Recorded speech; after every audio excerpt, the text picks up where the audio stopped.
तो पीएम मोदी ने तीरथ सिंह को बधाई दी है। ट्विटर पर लिखा है कि उत्तराखंड के मुख्यमंत्री के रूप में शपथ लेने पर श्री तीरथ सिंह रावत को बधाई।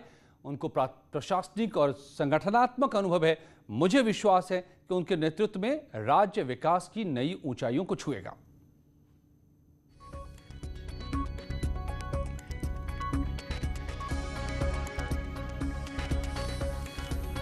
पीएम मोदी का ट्वीट, बधाई संदेश। नए मुख्यमंत्री को, तीरथ सिंह रावत को, सीएम पद की शपथ लेने के तुरंत बाद यह आ गया ट्वीट।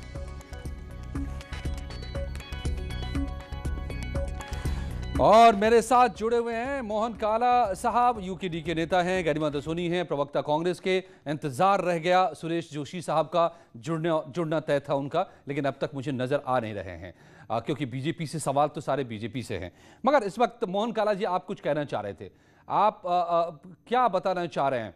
क्या तीरथ सिंह रावत जो एक ईमानदार व्यक्ति हैं, उनको देना नेतृत्व अच्छी बात है ना प्रदेश के लिए?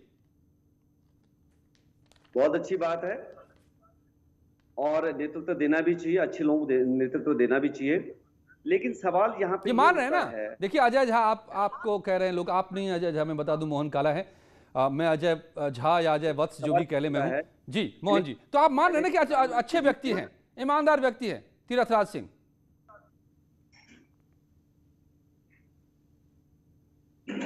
आप मेरे से पूछ रहे हैं? जी जी जी।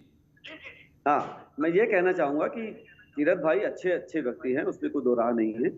लेकिन उससे पहले भी प्रधानमंत्री जी ने 2017 में जब इलेक्शन हुए थे, उस समय कहा था, जनता को कहा था कि हमें बहुमत दीजिए।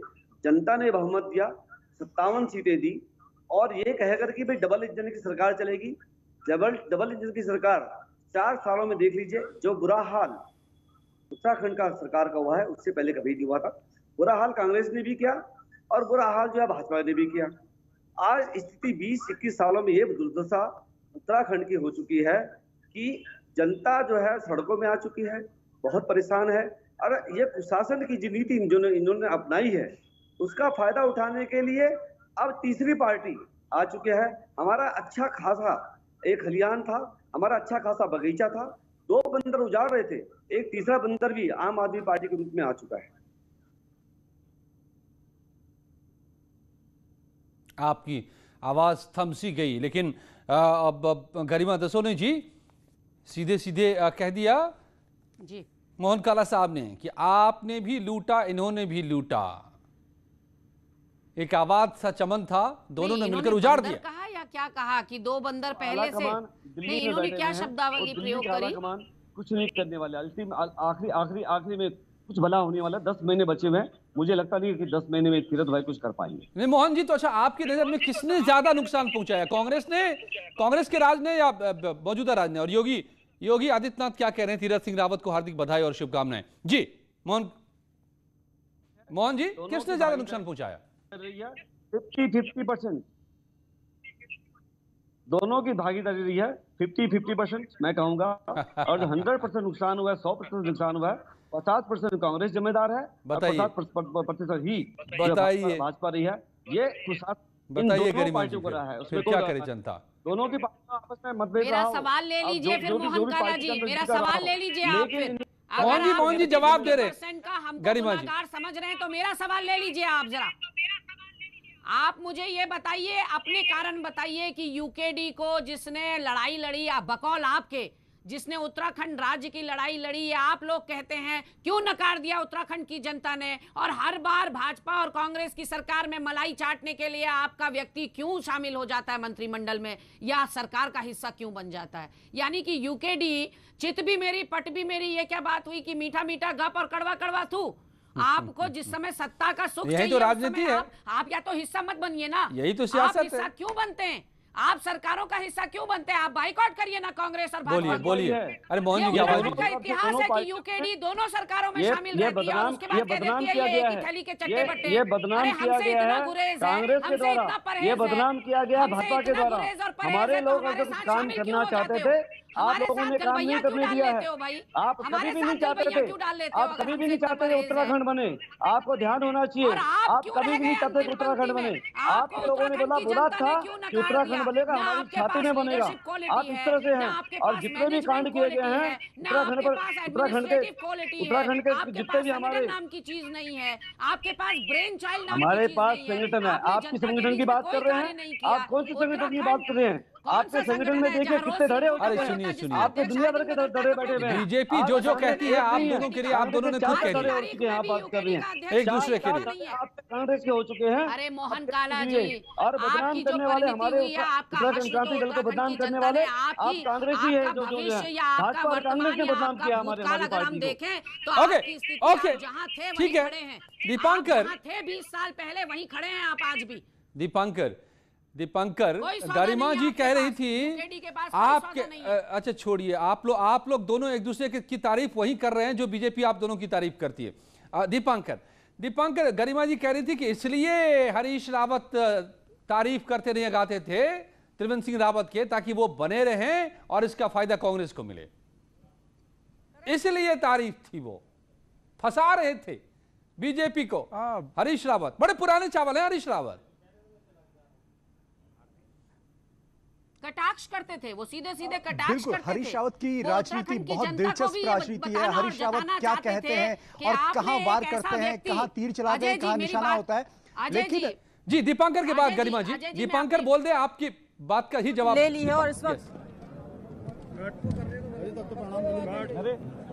ठीक है, और यहाँ अजय भट्ट नजर आ रहे हैं भारती के साथ। भारती का तो फ्रेम बन रहा है इस वक्त। ठीक है दीपांकर।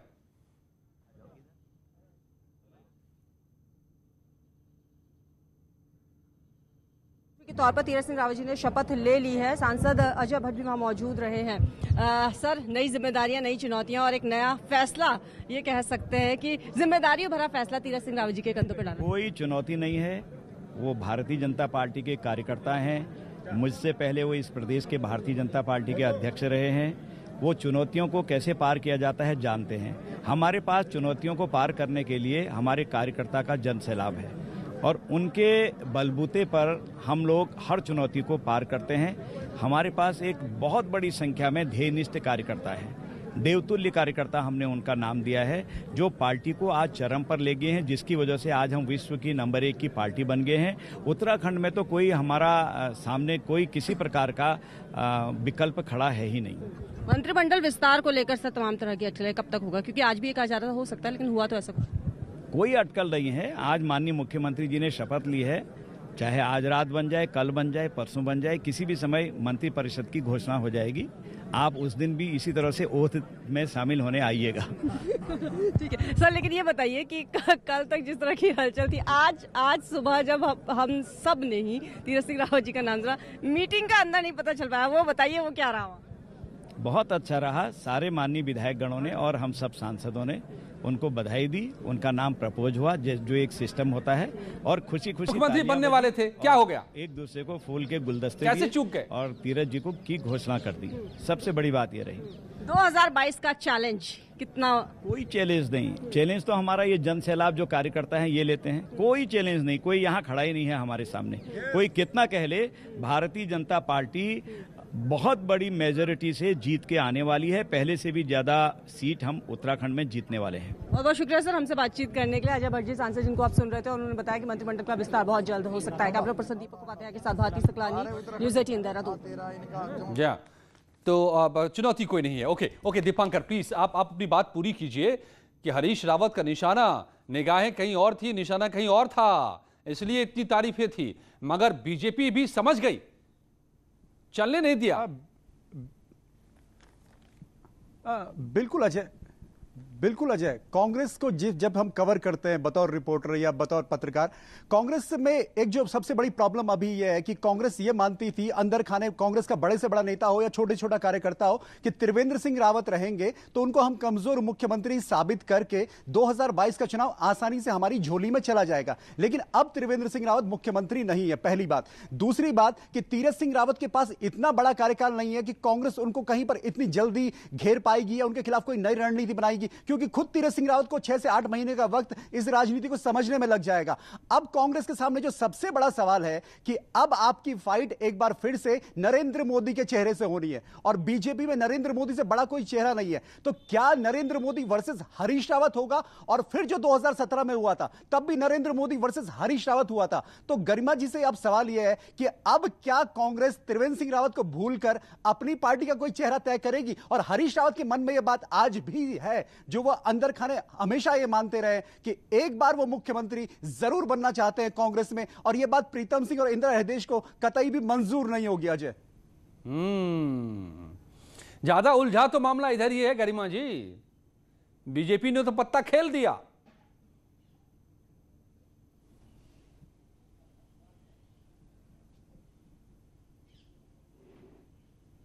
भी गरिमा जी की आवाज जी आ रही आवाज। गरिमा जी बात पूरी करें पहले। गरिमा जी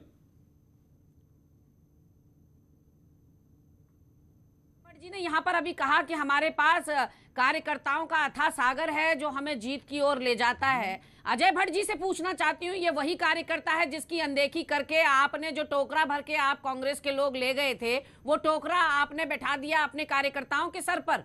आपने 30-40 साल की जो तपस्या कार्यकर्ताओं की थी उसकी अनदेखी करके, उसको दरकिनार करके आपने ना सिर्फ कांग्रेस के 10 लोग बीजेपी कार्यकर्ताओं के लिए दल में शामिल आपके मन में इतना दर्द देखकर मेरे आंसू न निकल पाए, उनको मंत्रिमंडल में भी शामिल कर दिया। आज आपको कार्यकर्ता नजर आ रहा है, आज आप कार्यकर्ता की बात कर रहे हैं। अरे आपका कार्यकर्ता का आप अपने नेताओं की बात बता दीजिए ना।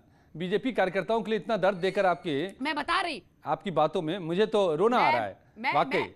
मैं भावुक उठ रहा हूँ। मैं उस बात पर भी आ रही हूँ। दूसरा पॉइंट उन्होंने बोला कि 2022 में हमारे पास, सुनिए उन्होंने कहा 2022 में हमारे पास कोई चैलेंज नहीं है, कोई हमारे सामने टिक नहीं सकता। अगर चैलेंज ना होता जनाब तो ये सारी एक्सरसाइज क्यों की गई? यही तो खेल कर दिया ना। अरे यही तो बीजेपी ने खेल कर दिया ना। आप जो फंसाना चाह रही थी बीजेपी को, वो नहीं चलने दिया। बीजेपी ने देखिए खेल कर दिया। भाजपा के मुख्यमंत्री, सुनिए, त्रिवेंद्र रावत के खिलाफ ही नहीं, एंटी इनकम्बेंसी पूरे मंत्रिमंडल, पूरी सरकार के खिलाफ है। प्रदेश में आक्रोश है लोगों में। इनके मंत्रियों ने कौन सा अच्छा काम कर लिया? अपने विभागों को सुरेश जोशी जी आखिरकार जुड़ गए हैं। 40 हो चुका है, कुछ ही देर और बात करनी है हमें, तो जल्दी से सुरेश जी से सवाल लूं और फिर मोहन काला जी आपके पास में आ पाऊंगा, क्योंकि सुरेश जी बड़ी देर से जुड़े हैं, 40 मिनट बाद जुड़ पाए हैं, तो सवाल तो उन्हीं से आज सारे बनते थे। सुरेश जी, तो लगातार हमें यूकेडी और कांग्रेस के बीच सवाल ये लेने पड़ रहे हैं कि बीजेपी ने अपना तुरुप का पत्ता फेंक दिया, अपने चेहरे को बदल लिया, अब नए तेवर, नए कलेवर के साथ चुनाव में उतरने जा रही है बीजेपी। क्या ये नयापन आ पाएगा और क्या रंग ला पाएगा? मुझे पूछ रहे हैं मोहन काला और गरिमा दसौनी। देखिए, पहली बात तो मैं आपको बताऊं कि आपके चैनल के माध्यम से मैं नए मुख्यमंत्री माननीय तीरथ सिंह रावत जी को बहुत बहुत बधाइयां देता हूं, शुभकामनाएं देता हूं। उनके नेतृत्व में उत्तराखंड जो है कि प्रगति की ओर बहुत तेजी से आगे बढ़ेगा। देखिए, मैं आज पूरे दिन अनेकों चैनलों में बैठ करके बहस में हिस्सा ले रहा हूं। मुझे लगता है कि भाई कांग्रेस है, यूकेडी है या प्रतिपक्ष के जो लोग हैं, उनके पास न तो कोई मुद्दा है और न उनकी कोई आइडियोलॉजी, न उनकी कोई नीति है, न उनके पास प्रदेश के अंदर कार्यकर्ता है, न उनके पास नेतृत्व है। आज वो लोग हम पे आरोप लगा रहे हैं कि जिनके बड़े नेता वो ये कह रहे हैं कि मोदी जी का लोकल फॉर वोकल हमको सूट करता है, इसलिए हमने मोदी जी से अगर लड़ाई लड़नी है तो लोकल के नेता को कांग्रेस डिक्लेयर करे। यानी जो राष्ट्रीय नेता हैं उन पे उनको भरोसा नहीं है, वो लोकल फॉर वोकल की बात कर रहे हैं, वो मोदी जी के नारे को चरितार्थ करना चाहते हैं।